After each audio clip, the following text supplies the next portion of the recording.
Everyone, welcome back to another exciting mini blog. আশা করছি তোমরা সবাই খুব ভালো আছো আর আমিও বেশ ভালো আছি।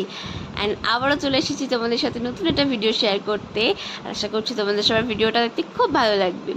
সো আমরা সেদিন বেরিয়ে গেছিলাম একটু ঘুরতে সবাই মিলে, অ্যান্ড কোনো প্ল্যান ছাড়াই আমরা বেরিয়ে গেছিলাম। অ্যান্ড যখন আমরা বাড়ি থেকে বেরিয়েছিলাম তখন বাজে ঘড়িতে দুপুর 2টা। এবার আমরা বেরিয়ে ভাবছিলাম কোথায় যাব। আমরা প্রথমে ভেবেছিলাম আশেপাশে কোথাও ঘুরে বাড়ি চলে যাবো, বাট না গাইজ, আমরা সেটা করি না।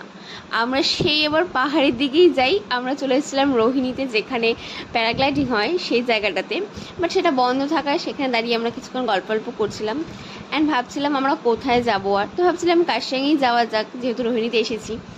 তো এ বলছিল যাবে, ও বলছিল যাবে না, এই করতে করতে ফাইনালি আমরা চলে আসি কার্শিয়াংয়ের দিকে। অ্যান্ড সেদিন না ওয়েদারটা ভীষণ সুন্দর ছিল, একদম রোদ ঝলমলে ওয়েদার যেটাকে বলে সেটা ছিল। গরম লাগছিল না, বাট খুব সুন্দর একটা ক্লিয়ার ভিউ আসছিল, খুব ভালো লাগছিল। তারপর চলে আসি আমরা কার্শিয়াংয়ে। আর সেখানে বেশিক্ষণ আমরা দাঁড়াইনি, কারণ আমরা তো এসেছিলাম মোমো খেতে। তো মেইন উদ্দেশ্যটা ছিল আমাদের মোমো খাওয়ার। এখানে কার্শিয়াংয়ের এখানে মোমোটা জাস্ট অসাধারণ, আমার তো ভীষণ ভালো লাগে। তারপর আইসক্রিম খেয়ে আমরা চলে আসি বাড়ির পথে। তো দেখা হচ্ছে নেক্সট কোনো ভিডিওতে, ততক্ষণ স্টে পজিটিভ, স্টে হ্যাপি।